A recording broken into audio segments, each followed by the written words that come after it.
咖啡豆处理法之日晒法。咖啡豆处理方法的改进，贯穿人们饮用咖啡的整个历史。而日晒法是众多处理方式中最为古老、传统的方法。据文献记载，日晒法最早可以追溯到西元11世纪，也就是1000多年前，阿拉伯人就开始使用这种方法来处理咖啡豆。作为最古老的处理方式，同时也是最简单的方式，当时的阿拉伯人会将采摘后的咖啡豆直接平铺开来进行晾晒，以此来得到干燥的咖啡生豆。当时对咖啡风味的追求远低于对咖啡药用价值的追求，用日晒的处理方式主要是因为方便快捷。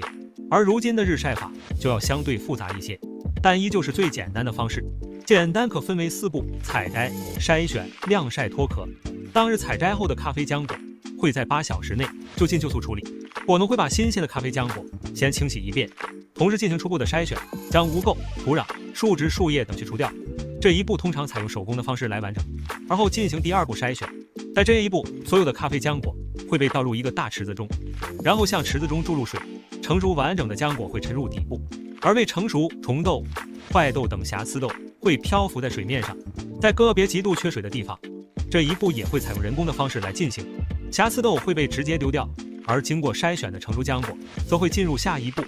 同时也是最重要的一步——晾晒。这一步会将整个浆果直接进行晾晒，整个过程因日照条件的不同，会持续2到4周不等。咖啡浆果一般会平铺在水泥地上，或者专门建造的透气的架子上，在一些地方甚至会直接平铺到泥土上进行晾晒。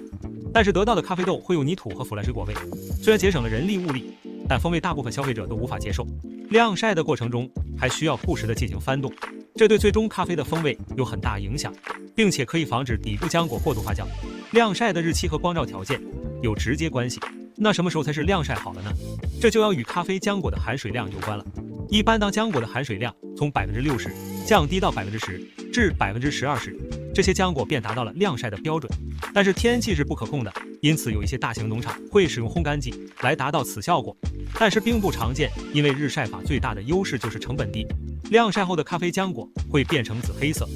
表面因为脱水而发皱，与葡萄干类似。干燥的过程在整个处理方式中是最为重要的，因为会直接影响最终咖啡豆的品质。过度干燥咖啡豆会变脆，在脱壳时会产生很多碎豆，未干燥的浆果容易附着细菌等微生物，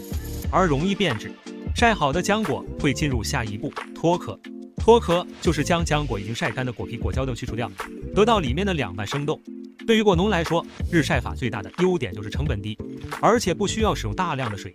在一些干旱的地区也可以使用。整个过程虽然简单，但是由于天气、光照条件等因素，晾晒的过程也更加不可控，因此日晒法产生的瑕疵豆较多。日晒法作为一种天然的处理方式，在消费者群体中很受欢迎。日晒处理的豆子果香和甜感会更突出一些。巴西的阿拉比卡豆